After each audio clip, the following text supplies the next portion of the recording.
Les vétérinaires. Alors là, c'est l'article qui m'a pour moi été le plus dur à lire, je vous avoue humblement. J'ai eu beaucoup de mal. Voilà, nous allons vous donner d'abord les trois présélectionnés, les mycotoxines émergentes et réémergentes en France, prise en charge thérapeutique des obstructions urétérales chez le chat, et oui, et l'importance de comparaison pathologique et génétique chez le chien. Revue vétérinaire clinique, le nouveau praticien canine féline et le nouveau praticien élevage et santé. Voilà, et le gagnant est le nouveau praticien vétérinaire élevage et santé avec donc Jean-Denis Bailly, que nous accueillons sous vos applaudissements.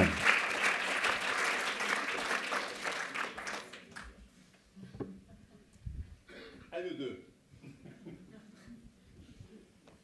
Alors, c'est vrai que déjà le titre mycotoxine émergente et réémergente en France, ça va mériter une petite explication. Et après, surtout, ce qui va être intéressant, c'est pourquoi vous vous intéressez de façon aussi intense à ces mycotoxines. Alors d'abord, mycotoxine, c'est quoi une mycotoxine?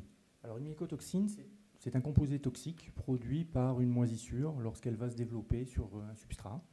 Alors le plus souvent des substrats alimentaires et le plus souvent des céréales, mais ça peut être des substrats beaucoup plus variés.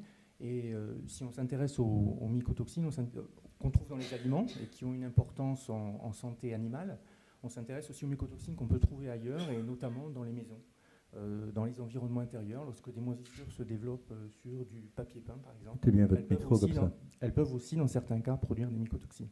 Et ça fait quoi la mycotoxine chez l'homme en particulier ou chez l'animal? Alors ça peut faire plein de choses parce qu'en fait c'est un terme qui regroupe des composés très différents, qui ont des effets très différents.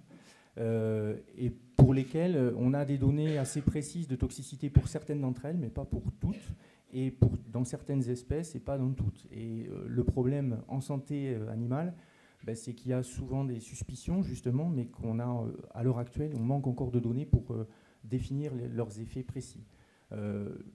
Parmi les effets les plus redoutés pour ce qui est de la santé humaine, ce sont des cancérigènes puissants pour certains, des immunosuppresseurs ou des perturbateurs endocriniens. Émergente et réémergente parce que Alors, parce que on a une carte du monde des mycotoxines. Alors, il y en a partout dans le monde. Il y a une très belle carte dans votre article, ça c'est vrai.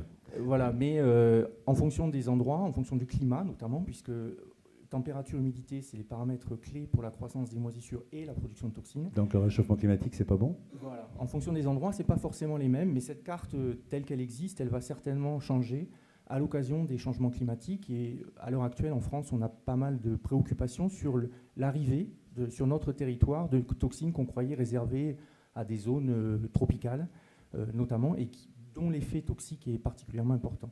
Qu'est-ce qu'elles font? Elles prennent l'avion ou ça vient par... Non, c'est à cause du climat, à cause c'est vraiment le climat, changement climatique et la sécheresse et chaleur. Et qu'est-ce qu'on peut faire pour s'en débarrasser? Pas grand-chose. Bon, écoutez, merci d'être venu. C'est des composés qui, justement, sont très stables et qui, lorsqu'ils sont présents, vont être très difficiles à éliminer.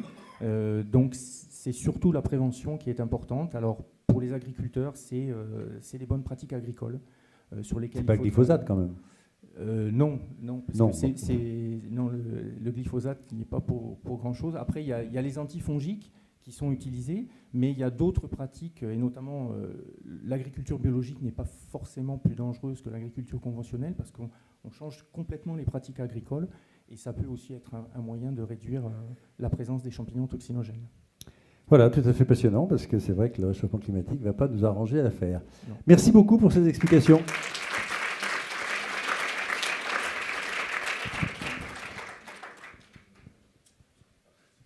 Quand je vous dis qu'on apprend plein de choses en lisant ces articles, c'est vraiment très diversifié.